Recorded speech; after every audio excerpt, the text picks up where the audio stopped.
Hi friends, ಎಲ್ಲರೂ ಹೇಗಿದ್ದೀರಾ? ನಾವು ಚೆನ್ನಾಗಿದ್ದೀವಿ ಫ್ರೆಂಡ್ಸ್. ನಾನಿವತ್ತು ಸಂಕ್ರಾಂತಿ ಹಬ್ಬದ ವಿಡಿಯೋನ ಶೇರ್ ಮಾಡ್ತಾ ಇದ್ದೀನಿ. ಸಾರಿ, ವಿಡಿಯೋ ಹಾಕೋದಕ್ಕೆ ಲೇಟ್ ಆಯಿತು. ಕಂಪ್ಲೀಟಾಗಿ ಥ್ರೋಟ್ ಇನ್ಫೆಕ್ಷನ್ ಆಗಿಬಿಟ್ಟಿತ್ತು. ಕೆಮ್ಮು, ಶೀತ, ಜ್ವರ ಎಲ್ಲ ಆಗಿಬಿಟ್ಟಿತ್ತು. ವಾತಾವರಣ ಬೇರೆ ಸರಿ ಇಲ್ಲ. ಅದ್ರ ಜೊತೆಗೆ ಸ್ವಲ್ಪ ಸಂಕ್ರಾಂತಿ ಹಬ್ಬದಲ್ಲಿ ಕಡಲೆಕಾಯಿ ಇದೆಲ್ಲ ತಿಂದಿದ್ದು, ಕಬ್ಬು ಎಲ್ಲ ಸ್ವಲ್ಪ ತಿಂದುಬಿಟ್ಟೆ ನೋಡಿ ಆಸೆಗೆ. ಅದು ನನಗೆ ಗಂಟಲು ಇನ್ಫೆಕ್ಷನ್ ಆಯಿತು. ಇವತ್ತು ಹಬ್ಬದ ಹಿಂದಿನ ದಿನ ಎಲ್ಲ ಕೆಲಸ, ಮನೆ ಕ್ಲೀನಿಂಗ್ ಎಲ್ಲ ಮುಗಿಸಿ ಮೇಲೆ ಬಂದುಬಿಟ್ಟು ಸ್ವಲ್ಪ ಚಾಪೆಗಳೆಲ್ಲ ವಾಶ್ ಮಾಡೋದಿತ್ತು, ಹ್ಯಾಂಡ್ ವಾಶ್ ಮಾಡೋ ಬಟ್ಟೆಗಳಿತ್ತು, ಹಾಗೆ ಡಸ್ಟ್ಬಿನ್ಗಳೆಲ್ಲ ತೊಳೆದಿದ್ದು, ಪೊರಕೆ ಎಲ್ಲ ತೊಳೆದು ಎಲ್ಲ ಕ್ಲೀನ್ ಮಾಡಿಕೊಂಡು ನಾನು ಮನೇನ ಸಾಯಂಕಾಲ ಸ್ನಾನ ಮಾಡಿಬಿಟ್ಟು ಇವಾಗ ಶಾಪಿಂಗ್ ಹೋಗ್ತಾ ಇದ್ದೀವಿ. ನಾನು ತನು ಹಸ್ಬೆಂಡು. ನಾವು ಶಾಪಿಂಗ್ ಹೋದಾಗ ಸುಮಾರು 9 ಗಂಟೆ ಅಂತಲೇ ಹೇಳ್ಬೋದು. ನನ್ನ ಹಸ್ಬೆಂಡ್ ಡ್ಯೂಟಿ ಮುಗಿಸ್ಕೊಂಡು ಬಂದರು. ಬಂದಾದಮೇಲೆ ಹಬ್ಬ ಅಂದಮೇಲೆ ಇನ್ನೇನು ನಾವು ಅದು ಇದು ಐಟಮ್ಸ್ ಎಲ್ಲ ತೊಗೊಳೋದಿರುತ್ತೆ. ಹಬ್ಬಕ್ಕೆ ಸಂಬಂಧಪಟ್ಟಂಗೆ ಹೂವು ಆಗಿರಲಿ, ಮತ್ತು ಏನೆಲ್ಲ ಬೇಕು ಹಬ್ಬಕ್ಕೆ, ಗೆಣಸು ಮತ್ತು ಎಲ್ಲ ತೊಗೋಬೇಕಲ್ವ. ಹಾಗಾಗಿ ಮಾರ್ಕೆಟ್ ಕಡೆ ಹೋಗ್ತಾ ಇದ್ದೀವಿ. ಯೂಶ್ವಲಿ ಹೋಗೋದು ನಾವು ಸಾರಕ್ಕಿ ಮಾರ್ಕೆಟು, ನಮಗಿರೋದು ಅದೇ ಹತ್ರದಲ್ಲಿ ಮಾರ್ಕೆಟು, ಹಾಗಾಗಿ ಅಲ್ಲೇ ಹೋಗ್ತೀವಿ. ಅಲ್ಲಿ ಏನಂತಂದರೆ ಎಲ್ಲ ಒಂದೇ ಕಡೆ ಸಿಕ್ಕುತ್ತೆ ನೋಡಿ, ಹಂಗಾಗಿ ಒಂಥರ ಖುಷಿ ಅಲ್ಲಿ ಹೋಗೋದಕ್ಕೆ. ನೈಟ್ ಟೈಮ್ ಹೋಗೋದಕ್ಕೆ ನನಗೆ ಖುಷಿ, ಅವಾಗ ಸ್ವಲ್ಪ ಫ್ರೀಯಾಗಿರುತ್ತೆ, ಚೂರು ಕಡಿಮೆಗೂ ಸಿಗುತ್ತೆ. ಹಂಗಾಗಿ ನಾನು ಸಾಯಂಕಾಲ ಟೈಮ್ನೇ ಅಂದರೆ ನೈಟ್ ಟೈಮೇ ಚೂಸ್ ಮಾಡ್ಕೊಳ್ಳೋದು. ಇವಾಗ ಅಲ್ಲಿ ನಾನು ಕೇಳಿಕೊಂಡು ಎಲ್ಲ ಇಷ್ಟು ರೇಟ್ ಆಗುತ್ತೆ, ಅಷ್ಟು ರೇಟ್ ಆಗುತ್ತೆ ಅಂತ ಹೇಳ್ಬಿಟ್ಟು ಎಲ್ಲೆಲ್ಲಿ ಸ್ವಲ್ಪ ಕಡಿಮೆಗೆ ಸಿಗುತ್ತೆ ನೋಡಿ ತರಬೇಕಲ್ಲ. ನಾವು ಮಿಡ್ಲ್ ಕ್ಲಾಸ್ ಪೀಪಲ್ಲೇ, ಹಾಗೆ ನಮ್ಗೆ ಎಲ್ಲಿ ಕಡಿಮೆಗೆ ಸಿಗುತ್ತೆ ಅಲ್ಲಿ ನೋಡಿನೇ ನಾವು ಸ್ವಲ್ಪ ಚೌಕಾಸಿ ಮಾಡಿನೇ ತರ್ತೀವಿ. ಯಾಕಂದರೆ ನಿಮಗೂ ಗೊತ್ತಿರುತ್ತೆ ಕಾಸು, ಹಣ ಅನ್ನೋದು ಎಷ್ಟು ಅವಶ್ಯಕತೆ ಅಲ್ವಾ. ಹಾಗಾಗಿ ಪ್ರತಿಯೊಂದು ಲೆಕ್ಕಾಚಾರದ ಜೀವನ. ನಾನು ಅಷ್ಟೇ ಹೂ ಕೇಳಿದೆ, ಸ್ವಲ್ಪ ಕಡಿಮೆ ಮಾಡಿಕೊಡಿ, ಜಾಸ್ತಿ ಹೇಳ್ತಾ ಇದ್ದೀರಾ ಅಂತೇಳಿ. ಆಮೇಲೆ ಸ್ವಲ್ಪ ಕಡಿಮೆ ಮಾಡಿಕೊಂಡು 60 ರೂಪಾಯಿ ಮಾರು ಹೇಳಿದ್ರು, 60 ರೂಪಾಯಿ, ಮತ್ತು ನಾನು 1.5 ಮಾರು ತೊಗೊಂಡು ಬಂದೆ. ಇನ್ನು ಬಿಡಿ ಹೂ ಕೂಡ ಮನೆಯಲ್ಲಿ ಸುಮಾರು ಒಂದು 1/4 kg ಬಿಡಿ ಹೂ ಕೂಡ ಇತ್ತು. ಹಂಗಾಗಿ ಬಾಗಿಲಿಗೆಲ್ಲ ಹಾಕೋದಕ್ಕೆ ಬೇಕಲ್ಲ ಅಂತೇಳ್ಬಿಟ್ಟು ಸೇವಂತಿಗೆ ಹೂವೇ ತೊಗೊತಿದ್ದೀನಿ. ಚೆಂಡು ನೋಡೋಣ ಅಂತ ಹೋದೆ. ಸೇವಂತಿಗೆ ಹೂವೇ ನಮಗೆ 60 ರೂಪಾಯಿ ಮಾರಲ್ಲಿ ಸಿಕ್ತು ನನಗೆ. ಅವರು 80 ರೂಪಾಯಿ ಹೇಳಿದರು, ಲಾಸ್ಟಲ್ಲಲ್ವಾ, ರಾತ್ರಿ ಅಲ್ವಾ ಅಂತೇಳಿ 60 ರೂಪಾಯಿ ಕೊಟ್ಟರು. ಸೊ ನೋಡಿ, ಇದೊಂದು ಬೆನಿಫಿಟ್ ಆಗುತ್ತೆ ನೈಟ್ ಟೈಮಲ್ಲಿ ನಾವು ಹೋಗೋದು. ಹಂಗಾಗಿ ನಾನು ಯಾವಾಗಲೂ ಈ ಟೈಮಲ್ಲಿ ಚೂರು ಕಡಿಮೆಗೆ ಸಿಗುತ್ತಂತಲೇ ಯೋಚನೆ ಮಾಡ್ತೀನಿ. ಹಂಗಾಗಿ ತೊಗೊಂಡೆ. ಈಗ ಅಲ್ಲೇ ಶಾಪಿಂಗ್ ಮಾಡ್ಕೋತಾ ಇದ್ದೀನಿ. ಆಲ್ಮೋಸ್ಟ್ ರಾತ್ರಿ ಆಗಿರೋದ್ರಿಂದ ಎಲ್ಲ ಸಾಯಂಕಾಲ ಟೈಮಲ್ಲೇ ಎಲ್ಲ ಶಾಪಿಂಗ್ ಮಾಡಿರ್ತಾರೆ ಹಬ್ಬದ್ದು. ನಮ್ದು ಇವಾಗ ಒಂಚೂರು ಲೇಟ್ ಆಗ್ತಾಯಿದೆ. ನಾನು ಬಾಳೆ ಎಲೆ ಮತ್ತು ತೆಂಗಿನಕಾಯಿ, ಹೂವು, ಮತ್ತು ಏನೆಲ್ಲ ಬೇಕು, ಹಣ್ಣು, ಹಾಗೆ ಗೆಣಸು, ಮತ್ತು ಅವರೆಕಾಯಿ ಎಲ್ಲ ನನ್ನ ಹಸ್ಬೆಂಡ್ ತೊಗೊಂಬಂದಿದ್ರು. ಅವರೆಕಾಯಿ, ಕಬ್ಬು ಅವರು ಬರ್ತಾ ತೊಗೊಂಬಂದ್ಬಿಟ್ಟಿದ್ರು ಅಲ್ಲೇ. ಹಂಗಾಗಿ ಅವರೆಕಾಯಿ ಮತ್ತು ಕಬ್ಬು ಅದೆರಡೂ ನಮ್ಮ ಹತ್ರ ತೊಗೊಳಕ್ಕೆ ಹೋಗಲಿಲ್ಲ. ಇನ್ನು ಕಡಲೆಕಾಯಿ ಎಲ್ಲದೂ ಕೂಡ ತೊಗೊಂಡೆ. ಇನ್ನು ಗ್ರಂಥಿಗೆ ಅಂಗಡಿಲಿ ಸ್ವಲ್ಪ ಐಟಮ್ಸ್ ಕೂಡ ತೊಗೋಬೇಕಿತ್ತು. ಅಂದರೆ ವಿಳೆದೆಲೆ, ದೀಪದ ಎಣ್ಣೆ, ಊದುಬತ್ತಿ, ಕರ್ಪೂರ ಈ ಥರದ್ದು ಕೂಡ ತೊಗೋಬೇಕಿತ್ತು. ಅದನ್ನು ಕೂಡ ಎಲ್ಲ ನಾನು ಶಾಪಿಂಗ್ ಮಾಡ್ಕೋತಾ ಇದ್ದೀನಿ. ಹಾಗೆ ಹಬ್ಬ ಅಂತಂದರೆ ನಿಮಗೆ ಗೊತ್ತಿರೋ ಹಾಗೆ ಏನಾದರೂ ಸಿಹಿ ಪದಾರ್ಥ ಅದು ಇದೆಲ್ಲ ಮಾಡಬೇಕಾಗುತ್ತೆ ಅಲ್ವಾ. ಅದಕ್ಕೆಲ್ಲ ಐಟಮ್ಸು ಮುಂಚೆನೇ ಎಲ್ಲ ತೊಗೊಂಡ್ಬಿಟ್ಟಿದ್ದೆ. ಹಂಗಾಗಿ ಅದ್ರದ್ದು ಏನು ಅಂಗಡಿ ಶಾಪಿಂಗ್ ಅಂತ ಏನೂ ಇರಲಿಲ್ಲ. ಸ್ವಲ್ಪ ಸೌತೆಕಾಯಿ, ಟೊಮೆಟೊ ಇದೆಲ್ಲ ಬೇಕಿತ್ತು. ಅಲ್ಲಿ ನೋಡಿದೆ, ಸೌತೆಕಾಯಿ ಸಿಕ್ಕಲಿಲ್ಲ, ಟೊಮೆಟೊ ಸಿಕ್ತು. ಟೊಮೆಟೊ ಎಲ್ಲ ತೊಗೊಂಡು ಬೆಳಗ್ಗೆ ಎಲ್ಲ ನನ್ನ ಹಸ್ಬೆಂಡ್ ಕಳಿಸಿ ತೊಗೊಂಡ್ರೆ ಆಯಿತು ಅಂತ ಹೇಳ್ಬಿಟ್ಟು ಬಂದ್ವಿ. ಅಲ್ಲಿ ತೊಗೊಂಡೆ ನಾನೆಲ್ಲ. ತೊಗೊಬಿಟ್ಟು ಈಗ ನಾವು ಸೀದಾ ಮನೆ ಕಡೆ ಬರ್ತಾಯಿದ್ದೀವಿ. ನೋಡಿ, ಎಲ್ಲ ಕ್ಲೋಸ್ ಮಾಡ್ತಾ ಇದ್ದಾರೆ. ಟೈಮಲ್ಲೇ 10 ಗಂಟೆ ಆಗಿಬಿಡ್ತು. ಅಲ್ಲಿ ಹೋಗಿ ನಾವೆಲ್ಲ ಶಾಪಿಂಗ್ ಮಾಡಿಕೊಂಡು ಬರೋಷ್ಟೊತ್ತಿಗೆ 10 ಗಂಟೆ ಆಯಿತು. ಎಲ್ಲರೂ ಪಾಪ ಸುಸ್ತಾಗಿರ್ತಾರಲ್ವ, ಮಾರ್ಕೆಟಲ್ಲೆಲ್ಲ ಕೆಲಸ ಮಾಡಿ ಎಲ್ಲ ಕ್ಲೋಸ್ ಮಾಡಿಕೊಂಡು ಹೋಗ್ತಾ ಇದ್ದಾರೆ. ಇನ್ನೇನು ಬೆಳಗ್ಗೆಯಿಂದ ವ್ಯಾಪಾರ ಮಾಡಿ ಸಾಕಾಗಿರುತ್ತೆ. ನಾನು ಇನ್ನು ಬೆಳಗ್ಗೆ ಬೇಗ ಎದ್ದೇಳಬೇಕು. ಬೇಗ ಎದ್ದು ಇನ್ನು ಪೂಜೆ ಮಾಡೋ ಅಂಥದ್ದು ಇನ್ನೆಲ್ಲ ಏನಿರುತ್ತೆ ಹಬ್ಬಕ್ಕೆ ಅದನ್ನೆಲ್ಲ ಮಾಡ್ಕೋಬೇಕು. ಹಂಗಾಗಿ ಸದ್ಯ ಹೋಗಿ ಮಲ್ಕೊಂಬಿಡೋಣ, ಬೇರೆ ಏನು ಬೇಡ ಅಂತ ಅನಿಸಿತ್ತು. ಹಂಗಾಗಿ ಸೀದಾ ಹೋಗಿ ಊಟ ಮಾಡಿದ್ದೆ, ಮಲ್ಕೊಂಬಿಟ್ವಿ. ನಾನು ಸಾಂಬಾರೆಲ್ಲ ಮಾಡಿಟ್ಬಿಟ್ಟು ಬಂದಿದ್ದೆ. ಅಡುಗೆ, ಅನ್ನ, ಸಾಂಬಾರು ಎಲ್ಲದನ್ನು ಮಾಡಿಟ್ಟು ನಾನು ಮೊಳಕೆ ಹುರುಳಿಕಾಳು ಸಾಂಬಾರೆಲ್ಲ ಮಾಡಿಟ್ಟಿದ್ದೆ. ಹೋದ ತಕ್ಷಣ ಊಟ ಮಾಡೋದು ಅಂತೇಳಿ ಹೋದ್ವಿ. ಹಾಗೆಯೇ ಇದು ಬೆಳಗ್ಗೆ ನಾನು ಎಷ್ಟು ಗಂಟೆಗೆ ಎದ್ದಿದ್ದೀನಿ ಅಂದರೆ ಬೇಗ ಎದ್ಬಿಟ್ಟಿದ್ದೀನಿ. 5 ಗಂಟೆಗೆಲ್ಲ ಎದ್ದೆ. 5 ಗಂಟೆಗೆ ಎದ್ದು ಬೇಗ ಕೆಲಸಗಳು ಮಾಡ್ಕೊಳ್ಳೋಣ ಅಂತ. ನಮ್ಮಲ್ಲಿ ಏನಂತಂದರೆ ನಮ್ಮ ಏರಿಯಾ ಫುಲ್ಲು ಕಳೆ ಗುಡ್ತಿತ್ತು. ಯಾಕಂದರೆ ಎಲ್ಲರೂ ನೈಟ್ ಎಲ್ಲ ರಂಗೋಲಿ, ಕಲರ್ ರಂಗೋಲಿ ಹಾಕ್ಬಿಟ್ಟಿದ್ದಾರೆ. ಇಲ್ಲಿ ನೋಡಿ ಎಷ್ಟು ಚೆನ್ನಾಗಿ ಹಾಕ್ತಾರೆ ಇವರು ಅಂದರೆ ತುಂಬ ಬ್ಯೂಟಿಫುಲ್ಲಾಗಿ ಹಾಕ್ತಾರೆ ರಂಗೋಲಿ. ನಾನು ಯಾವಾಗಲೂ ಅವ್ರ ರಂಗೋಲಿ ನೋಡ್ತಾ ಇರ್ತೀನಿ. ಎಲ್ಲರೂ ಅಷ್ಟೇ, ಈ ಬೀದಿ ಫುಲ್ಲು ರಂಗೋಲಿಯಿಂದ ತುಂಬಿ ತುಳುಕ್ತಾ ಇತ್ತು. ಕಲರ್ ರಂಗೋಲಿಯಿಂದ ನೋಡೋಕ್ಕೆ ತುಂಬ ಖುಷಿ ಆಗ್ತಾಯಿತ್ತು. ನೋಡಿ, ನಾನು ನೈಟ್ ಯಾವತ್ತೂ ಹಾಕಲ್ಲ, ನಾನು ಬೆಳಗ್ಗೆನೇ ಹಾಕೋದು. ಬೆಳಗ್ಗೆ ಬೇಗ ಎದ್ದುನೇ ಹಾಕೋದು. ನನಗೆ ಸಮಾಧಾನ ಆಗೋಲ್ಲ ಯಾಕೋ ನೈಟು ರಂಗೋಲಿ ಹಾಕಿದ್ರೆ. ಬೆಳಗ್ಗೆ ಎದ್ದೋಬೇಕು, ಒರೆಸ್ಕೋಬೇಕು, ಆವಾಗಲೇ ಹಾಕಬೇಕು. ಸ್ವಲ್ಪ ನನ್ನ ಅಭ್ಯಾಸ ಹಂಗೆ. ಒಬ್ಬೊಬ್ಬರು ಒಂದೊಂದು ಥರ, ಯಾಕಂದರೆ ಬೆಳಗ್ಗೆನೇ ಅಷ್ಟು ದೊಡ್ಡ ರಂಗೋಲಿ ಹಾಕೋಕ್ಕಾಗಲ್ಲ, ಕೆಲಸ ಇರುತ್ತೆ, ಪೂಜೆ ಇರುತ್ತೆ ಅಂಥೇಳಿ ನೈಟೇ ಹಾಕ್ತಾರೆ. ಸೊ ಹಾಗೆ ನಮ್ಮನೆ ಬೆಳಕಾಯಿತು ನೋಡಿ. ಈಗ ದಾಸವಾಳ ಕೂಡ ಚೆನ್ನಾಗಿ ಬಿಟ್ಟಿದೆ. ಹಾಗೆ ಅದ್ರ ಜೊತೆಗೆ ಒಂದು ಹಳದಿ ದಾಸವಾಳ ಕೂಡ ಬಿಟ್ಟಿದೆ, ಸೇವಂತಿಗೆ ಎಲ್ಲ ಬಿಟ್ಟಿದೆ. ಚೆನ್ನಾಗಿ ಅನ್ನಿಸ್ತಾಯಿತ್ತು ಬೆಳಗ್ಗೆ ಬೆಳಗ್ಗೆ ಹೂಗಳು ನೋಡಿ, ಗಿಡ ನೋಡಿದ್ರೆ ಅದೇ ಒಂದು ಖುಷಿ ನನಗೆ. ಎಲ್ಲ ಕ್ಲೀನ್ ಮಾಡಿಕೊಂಡು ಬೆಳಕೆ ಆಗೋಯ್ತು ನೋಡಿ. ರಂಗೋಲಿ ಬಿಡಿಸೋತಿಗೆ ಏನು ಬಿಡಿಸ್ಲಿ ಅಂತ ಯೋಚನೆ ಮಾಡಿ ಸುಮ್ಮನೆ ಒಂದು ಪಾಟ್, ಮಾಮೂಲಿಯಾಗಿ ನಾವು ಪೊಂಗಲ್ ಪಾಟ್ ಥರ ಬಿಡಿಸ್ತಾರೆ ನೋಡಿ, ಅದೇ ಥರ ಒಂದು ಪೊಂಗಲ್ ಪಾಟು, ಹಾಗೆ ಒಂದು ಕಬ್ಬು ಎಲ್ಲ ಬಿಡಿಸಿದ್ದೀನಿ. ಎಲ್ರಿಗೂ ಕೂಡ ಸಂಕ್ರಾಂತಿ ಹಬ್ಬದ ಶುಭಾಶಯಗಳು. ನೋಡಿ ಸಿಂಪಲ್ಲಾಗಿ ಇಷ್ಟೇ ಬಿಡಿಸಿರೋದು.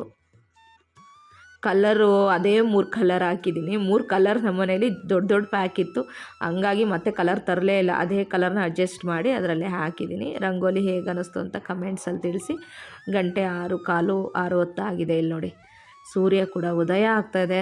ಸೊ ಸಂಕ್ರಾಂತಿಯ ಸೂರ್ಯ ಖುಷಿ ಕೊಡ್ತಾಯಿತ್ತು. ಇವತ್ತು ಧನುರಾಶಿಯಿಂದ ಮಕರ ರಾಶಿ ಕಡೆಗೆ ಸೂರ್ಯ ಪಥಸಂಚಲನ ಮಾಡೋದೇ ನಾವು ಸಂಕ್ರಾಂತಿ ಹಬ್ಬವಾಗಿ ಆಚರಣೆ ಮಾಡ್ತೀವಿ. ಚೆನ್ನಾಗಿ ಅನ್ನಿಸ್ತಾಯಿತ್ತು. ರಂಗೋಲಿ ನಿಮಗೆ ಇಷ್ಟ ಆಯಿತಾ ಕಮೆಂಟ್ಸಲ್ಲಿ ತಿಳಿಸಿ. ಸಿಂಪಲ್ ರಂಗೋಲಿ, ಚಿಕ್ಕಿ ಏನು ಇಟ್ಟಿಲ್ಲ, ಹಂಗೆ ನೋಡಿ ಸಾಮಾನು ತಂದಿರೋದು ಅಲ್ಲೇ ಇಟ್ಟಿದ್ದೀನಿ.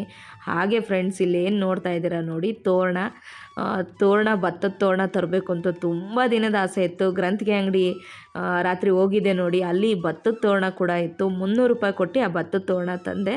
ನನಗಂತೂ ಎಷ್ಟು ಖುಷಿ ಆಗ್ತಾಯಿತ್ತು ಆ ಭತ್ತದ ತೋರಣ ನೋಡಿ, ಅಂದರೆ ಅಷ್ಟಿಷ್ಟು ಖುಷಿ ಆಗ್ತಾ ಇರಲಿಲ್ಲ ನನಗೆ. ಯಾಕಂದರೆ ತುಂಬ ದಿವಸದ ಆಸೆ ಇತ್ತು ಇದೊಂದು ತೋರಣ ತರೋಣ ಅಂತೇಳಿ. ಆನ್ಲೈನಲ್ಲೆಲ್ಲ ಕೂಡ ನೋಡಿದ್ದೆ, ಬಟ್ ನನಗೆ ತೊಗೊಳಕ್ಕಾಗಿರಲಿಲ್ಲ ಆನ್ಲೈನಲ್ಲಿ. ಸರಿ ಅಂತ ಹೇಳ್ಬಿಟ್ಟು ಇವತ್ತು ತೊಗೊಂಬಂದು ಹಬ್ಬದ ದಿನ ಹಾಕಿರೋದು ಖುಷಿ ಆಯಿತು. ಆಮೇಲೆ ಹೂವು ಎಲ್ಲ ಹಾಕಿ ತೋರಣನ ಅಲಂಕಾರ ಮಾಡಿ ಇಟ್ಟಿದ್ದೀನಿ. ಚೆನ್ನಾಗಿ ಇಷ್ಟ ಆಯಿತಾ ನಿಮಗೆ ಆ ತೋರಣ ಕಮೆಂಟ್ಸಲ್ಲಿ ತಿಳಿಸಿ.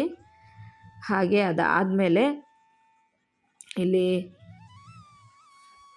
ಹಾಗೆ ಫ್ರೆಂಡ್ಸ್ ಟೈಮ್ ಈಗ ಸುಮಾರು 10:45 11 ಆಗೋಕ್ಕಾಯಿತು. ಇವಾಗ ನಾನು ಎಲ್ಲ ಪೊಂಗಲ್ ಹಾಗೆ ಗೆಣಸು ಮತ್ತು ಅವರೆಕಾಯಿ ಎಲ್ಲ ಬೇಯಿಸ್ಬಿಟ್ಟು ಇಲ್ಲಿ ಸೂರ್ಯನಿಗೂ ಕೂಡ ಎಡೆ ಮಾಡಿ ಇಟ್ಟಿದ್ದೀನಿ ಹೊರಗಡೆ. ಅಲ್ಲೂ ಕೂಡ ಪೂಜೆ ಮುಗಿಸಿ ಆದಮೇಲೆ ಒಳಗಡೆ ದೇವ್ರ ದೀಪನೂ ಹಚ್ಚಿ ಒಳಗಡೆನೂ ಪೂಜೆ ಎಲ್ಲ ಅಲಂಕಾರ ಮಾಡಿದ್ದೀನಿ.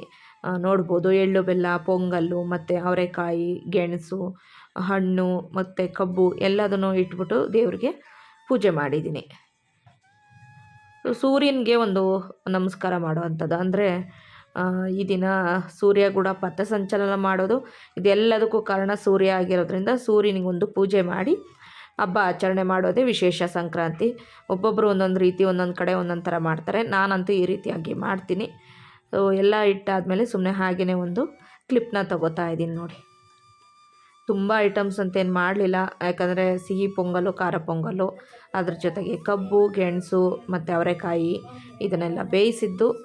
ಎಳ್ಳು ಬೆಲ್ಲ ಏನು ಬರುತ್ತೋ ಅದನ್ನು ನಾನು ಮನೆಯಲ್ಲಿ ಮಾಡಲಿಲ್ಲ, ರೆಡಿನೇ ತೊಗೊಂಬಂದೆ. ಸೊ ನಂಗೆ ಮಾಡೋಷ್ಟು ಪೇಷನ್ಸ್ ಕೂಡ ಇರಲಿಲ್ಲ ಅದನ್ನೆಲ್ಲ, ಹಂಗಾಗಿ ಏನು ಮಾಡಲಿಲ್ಲ. ತುಂಬ ಜನಕ್ಕೆ ಎಳ್ಳು ಬೀರೋದಾದರೆ ಮಾಡೋಣ ಅನ್ಬೋದು. ಇಲ್ಲಿ ಏನು ಎಲ್ಲರೂ ಊರಿಗೆ ಹೋಗಿರ್ತಾರೆ ಕೆಲವರೆಲ್ಲ, ಇಲ್ಲೇ ಮನೆ ಹತ್ರ ಇರೋ ಒಂದು 2-3 ಜನಕ್ಕಷ್ಟೇ ಎಳ್ಳು ಬೀರಿತ್ತು. ಸ್ಕೂಲಲ್ಲಿ ತನು ಫ್ರೆಂಡ್ಸಿಗೆ ಸ್ವಲ್ಪ ತೊಗೊಂಡೋಗಿದ್ದಾಳೆ ಅಷ್ಟೇ. ಅಷ್ಟು ಬಿಟ್ಟರೆ ಇನ್ನೇನು ಜಾಸ್ತಿ ನಾನೇನು ಮಾಡಲಿಲ್ಲ. ಸೊ ತನೂ ಸ್ನಾನ ಎಲ್ಲ ಮುಗಿಸಿ ಅವಳು ಎಲ್ಲ ಪೂಜೆ ಮಾಡ್ತಾಯಿದ್ದಾಳೆ. ಇನ್ನು ಇದೇನು ನಮಗೆ ಅಂಥ ಇಂಪಾರ್ಟೆಂಟ್ ಹಬ್ಬ ಅಂತ ಏನಲ್ಲ, ಹಂಗಾಗೇನು ತನಗೆ ಬಟ್ಟೆ ಗಿಟ್ಟೆ ಏನೂ ತರಲಿಲ್ಲ. ಮಾಮೂಲಿಯಾಗಿ ಸಿಂಪಲ್ ಹಬ್ಬ ಏನಿದ್ರು ನಮ್ಗೆ ಹೊಸ ವರ್ಷ ಯುಗಾದಿ ಆವಾಗಲೇ ಗ್ರ್ಯಾಂಡಾಗಿ ಮಾಡೋದು ನಾವು. ಹಂಗಾಗಿ ಈ ಸಂಕ್ರಾಂತಿ ಹಬ್ಬ ಮಾಮೂಲಿಯಾಗಿ ಮಾಡಿದ್ದೀನಿ. ಇಷ್ಟೇ ಸಿಂಪಲ್ ಹಬ್ಬ. ನೀವೆಲ್ಲ ಹೇಗೆ ಮಾಡಿದ್ರಿ ತಿಳಿಸಿ. Hi friends, welcome back. ನನ್ನ ಎಲ್ಲ ಪ್ರೀತಿಯ ಸ್ನೇಹಿತರಿಗೂ ಮಕರ ಸಂಕ್ರಾಂತಿ ಹಬ್ಬದ ಶುಭಾಶಯಗಳು. ಹ್ಯಾಪಿ ಸಂಕ್ರಾಂತಿ. ಫ್ರೆಂಡ್ಸ್, ನಾನು ಮಧ್ಯಾಹ್ನ ಮತ್ತೆ ಬ್ಲಾಗ್ ಕಂಟಿನ್ಯೂ ಮಾಡಲಿಲ್ಲ, ಜಸ್ಟ್ ಪೂಜೆ ಮಾಡಿದೆ ಮತ್ತು ದೇವರಿಗೆಲ್ಲ ನೈವೇದ್ಯ ಮಾಡಿದ್ದು ಅದೆಲ್ಲ ಆಯಿತು. ಇವತ್ತೇನು ಸ್ಪೆಷಲ್ ಮಾಡಿದೆ ಅಂದರೆ ಖಾರ ಪೊಂಗಲು, ಸಿಹಿ ಪೊಂಗಲು ಮತ್ತು ಸ್ವಲ್ಪ ಚಟ್ನಿ ಮಾಡಿ ಒಂದು ಸ್ವಲ್ಪ ಅವರೆಕಾಳು, ಕುಂಬಳಕಾಯಿ ಆ ಥರದ್ದೆಲ್ಲ ಹಾಕಿ ಪಲ್ಯ ಮಾಡಿದೆ.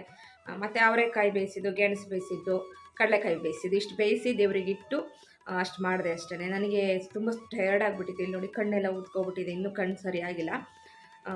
ಸರಿ ಅಂತ ಹೇಳ್ಬಿಟ್ಟು ಇವಾಗ ನಾನು ನಿಮಗೆ ವಿಶ್ ಮಾಡೋಣ, ವ್ಲಾಗ್ ಕಂಟಿನ್ಯೂ ಮಾಡೋಣ ಅಂತ ಹೇಳ್ಬಿಟ್ಟು ವ್ಲಾಗ್ ಮಾಡಿದ್ದೀನಿ. ಏನೇನು ಮಾಡಿದ್ದೀನಿ ಅಂತ ತೋರಿಸ್ತೀನಿ ನಾನು. ನೀವೆಲ್ಲ ಏನೆಲ್ಲ ಮಾಡಿದ್ರಿ ಹಬ್ಬದಲ್ಲಿ ಅಂತ ನನಗೆ ಕಮೆಂಟ್ಸಲ್ಲಿ ತಿಳಿಸಿ. ಯೂಶ್ವಲಿ ಎಲ್ಲರೂ ಪೊಂಗಲ್ಲು ಈ ಥರದನ್ನೇ ಮಾಡ್ತಾರೆ, ನಾನು ಅದನ್ನೇ ಮಾಡಿದ್ದೀನಿ. ಆಮೇಲೆ ಇನ್ನೇನು ನಾನು ಅಡುಗೆನೇನು ಇವಾಗ ಮಾಡ್ತಾಯಿಲ್ಲ, ಯಾಕಂದರೆ ಖಾರ ಪೊಂಗಲ್ ಇದೆ, ಸಿಹಿ ಪೊಂಗಲ್ ಇದೆ, ಪಲ್ಯ ಇದೆ ಮತ್ತು ಸಾಂಬಾರು ಸ್ವಲ್ಪ ಇದೆ. ಹಂಗಾಗಿ ಅದೇ ಅಡ್ಜಸ್ಟ್ ಮಾಡ್ಕೊಳ್ಳೋಣ ಅಂತ ಅಂದ್ಕೊಂಡಿದ್ದೀವಿ. ಬೇರೆ ಸ್ಪೆಷಲಾಗಿ ಏನೂ ಮಾಡ್ತಾಯಿಲ್ಲ, ಯಾಕಂದ್ರೆ ತಿನ್ನೋರಿಲ್ಲ. ನಾನು ತನೂ ಒಂದಿಷ್ಟು ತಿಂದರೆ ಅಷ್ಟೇ, ಇನ್ನು ನನ್ನ ಹಸ್ಬೆಂಡು ಅಷ್ಟೇ ಜಾಸ್ತಿ ತಿನ್ನಲ್ಲ, ಇಷ್ಟು ತಿಂದರೆ ಮುಗಿದೋಯ್ತು. ಏನು ಮಾಡೋದು ಅಂತ ಅಂದ್ಕೊಂಡು ಅಷ್ಟಕ್ಕೇ ನಿಲ್ಲಿಸಿದ್ದೀನಿ. ಹಾಗೆ ಈ ಸ್ಯಾರಿ ಉಟ್ಕೊಂಡು ನಾನು ರೆಡಿಯಾಗಿದ್ದೀನಿ. ತನು ಬಾಚಿ, ತನು ಅದೇ ಮೊನ್ನೆ ನಾನು ನ್ಯೂ ಇಯರಲ್ಲಿ ಹಾಕ್ಕೊಂಡಿದ್ದೆಲ್ಲ ಅದೇ ಡ್ರೆಸ್ ಹಾಕ್ಕೊಂಡು, ಹೊಸ ಡ್ರೆಸ್ ಏನು ತಂದಿಲ್ಲ ನೋಡಿ, ಇದೇ ಡ್ರೆಸ್ಸು, ಇದೇ ಡ್ರೆಸ್ಸು ಇದನ್ನೇ ಹಾಕ್ಕೊಂಡಿದ್ದಾಳೆ. ನಾನು ಈ ಸ್ಯಾರಿ ತುಂಬ ದಿವಸ ಹಳೇದೇ ಸ್ಯಾರಿ ಇದು, ಎಲ್ಲ 3-4 ವರ್ಷ ಆಯಿತು. ಸುಮ್ಮನೆ ಹಾಗೆ ಇಟ್ಟಿದ್ದೀನಿ, ಸ್ಯಾರಿಗಳು ಯಾವುದೂ ಉಟ್ಕೊಳ್ಳಲ್ಲ ಅಲ್ವಾ, ಇವತ್ತು ಹಬ್ಬಕ್ಕಂತೇಳಿ ಇದನ್ನೇ ಉಟ್ಕೊಂಡಿದ್ದೀನಿ. ಡ್ರೆಸ್ ಹಾಕ್ಕೊಳ್ಳೋಣ ಅಂತ ಅಂದ್ಕೊಂಡೆ. ನಾನು ಮಧ್ಯಾಹ್ನ ಏನು ಸ್ಯಾರಿ ಉಟ್ಕೊಂಡಿರಲಿಲ್ಲ, ಹಾಗೆ ಪೂಜೆ ಎಲ್ಲ ಮಾಡ್ಕೊಡುವಾಗ ಎಲ್ಲ ನನಗೆ ಸರಿಯಾಗಲ್ಲ ಅಂತ ಹೇಳ್ಬಿಟ್ಟು ಮಾಮೂಲಿಯಾಗಿ ಇರುವಾಗ ಈ ಸ್ಯಾರಿ ಹಾಕ್ಕೊಂಡಿದ್ದೀನಿ. ಓಕೆ, ಏನೆಲ್ಲ ಮಾಡಿದ್ದೀನಿ ತೋರಿಸ್ತೀನಿ ಬನ್ನಿ. ಪೊಂಗಲ್ಲು ಸ್ವಲ್ಪ ಜಾಸ್ತಿ ಇದಾಗ್ಬಿಟ್ಟಿದೆ, ಅಂದರೆ ಒಂಚೂರು ಉದ್ರಾಗ್ಬಿಟ್ಟಿದೆ. ಸ್ಟೋರ್ ಹಾಕಿಲ್ಲ, ಮಾಮೂಲಿ ಇದ್ರಕ್ಕಿನೇ ಹಾಕಿದ್ದೆ. ಹಂಗಾಗಿ ತುಂಬ ಸಾಫ್ಟಾಗಿ ಆಗಿಲ್ಲ. ನಮ್ಮ ಮನೆಯವರು ತುಂಬ ಸಾಫ್ಟಾಗೇನು ಬೇಡ ಬಿಡು ಅಂದರು. ಹಂಗಾಗಿ ಪೊಂಗಲ್ ಮಾಡಿದೆ, ಇದೆ ಹೊಸ ಪಾತ್ರೆಯಲ್ಲಿ. ಹಾಗೆ ಇದು ಖಾರ ಪೊಂಗಲ್ನ ಕುಕ್ಕರಲ್ಲೇ ಮಾಡಿದೆ ಸಪ್ರೇಟಾಗಿ. ಹಾಗೆ ಇದು ಅವರೆಕಾಳು ಮತ್ತು ಇದು ಕುಂಬಳಕಾಯಿ ಮತ್ತು ಇದು ನವಿಲು ಕೋಸು ಇದೆಲ್ಲ ಹಾಕಿ, ಸಿಹಿ ಕುಂಬಳ ಬರುತ್ತಲ್ಲ ಅದೆಲ್ಲ ಹಾಕಿ ಪಲ್ಯ ಮಾಡಿದೆ. ಚಪ್ರದ ಅವರೆ ಇದ್ದಿದ್ರೆ ಅದನ್ನು ಹಾಕ್ತಾಯಿದ್ದೆ. ಸೊ ಇಷ್ಟರಲ್ಲೇ ಪಲ್ಯ ಮಾಡಿದೆ, ತುಂಬ ಚೆನ್ನಾಗಾಗಿತ್ತು ಪಲ್ಯನೂ. ಯಾವುದೂ ಕೂಡ ಸ್ವಲ್ಪನೂ ಮಿಸ್ಟೇಕ್ ಆಗಿರಲಿಲ್ಲ, ಎಲ್ಲ ಪರ್ಫೆಕ್ಟಾಗಿ ಆಗಿತ್ತು. ಅವರೆಕಾಯಿ ಗೆಣಸು ಎರಡೂ ಒಟ್ಟಿಗೆ, ಅವರೆಕಾಯಿ ಮತ್ತು ಕಡಲೆಕಾಯಿ ಎಲ್ಲ ಒಟ್ಟಿಗೆ ಬೇಯಿಸಿದ್ದೆ. ಅದಿನ್ನೂ ಇದೆ, ಜಾಸ್ತಿ ತಿಂದಿಲ್ಲ, ಇನ್ನೂ ಸ್ವಲ್ಪ ತಿಂದ್ವಿ, ಈಗ ಒಂದು ಸ್ವಲ್ಪ ತಿನ್ನಬೇಕು. ಹಾಗೆ ಗೆಣಸು ಬೇಯಿಸಿದೆ, ಗೆಣಸು. ಓಕೆ ಫ್ರೆಂಡ್ಸ್, ನೋಡಿದ್ರಲ್ಲ, ಇಷ್ಟೇ ನಮ್ಮ ಹಬ್ಬ, ಸಿಂಪಲ್ ಹಬ್ಬ. ನನ್ನ ಹಸ್ಬೆಂಡು ಡ್ಯೂಟಿಗೆ ಹೋದರು, ಅವರು ಡ್ಯೂಟಿಗೆ ಹೋಗಿದ್ದಾರೆ. ಬೆಳಗ್ಗೆಯಿಂದ ಅವರು ಇದ್ದರು, ಮನೆಯಲ್ಲೇ ಇದ್ದರು, ಈಗ ಸಂಜೆ ಹೋಗಿದ್ದಾರೆ. ಹಾಗೆಯೇ ನೀವೆಲ್ಲ ಹೇಗೆ ಹಬ್ಬ ಮಾಡಿದ್ರಿ ಅಂತ ನನಗೆ ಕಮೆಂಟ್ಸಲ್ಲಿ ತಿಳಿಸಿ. ತನೂ ಆರಾಮಾಗಿ ಕೂತ್ಕೊಂಡು ಟಿ ವಿ ನೋಡ್ತಾ ಇದ್ದಾಳೆ. ನೋಡಿ, ತನಗೆ 3 ದಿನ ಕಂಟಿನ್ಯೂಸ್ಲಿ ರಜಾ ಕೊಟ್ಟರು, ಆರಾಮಾಗಿ ಕಾಲ ತಳ್ಳಿದ್ದಾಯಿತು. ಮತ್ತು ಇವಾಗ ನಾಳೆಯಿಂದ ಸ್ಕೂಲ್ಗೆ ಹೋಗ್ಬೇಕಾಳು. ಹೊಸ ದಿವಾನ್ ಸೆಟ್ ತೊಗೊಂಡಿದ್ದೆ, ದಿವಾನ್ದು ಕವರ್ ತೊಗೊಂಡಿದ್ದೆ, ಅದನ್ನು ನಾನು ಹಾಕಿದ್ದೆ ಇವತ್ತು, ನಿಮ್ಮ ಜೊತೆ ತೋರಿಸಿರಲಿಲ್ಲ, ಹಾಗಾಗಿ ಸಿಂಪಲ್ ಹಾಗೆ ತೋರಿಸ್ತಾ ಇದ್ದೀನಿ. ಓಕೆ, ಬ್ಲಾಗು ಚಿಕ್ಕ ಬ್ಲಾಗ್ ಆಯಿತು, ಆದರೂ ಪರವಾಗಿಲ್ಲ, ಹಬ್ಬದ್ದು ಸಪ್ರೇಟಾಗಿರಲಿ ಬ್ಲಾಗು ಅಂತೇಳಿ ಈ ಬ್ಲಾಗ್ನ ಇಲ್ಲಿಗೆ ಎಂಡ್ ಮಾಡಿಬಿಡ್ತೀನಿ. Okay, by.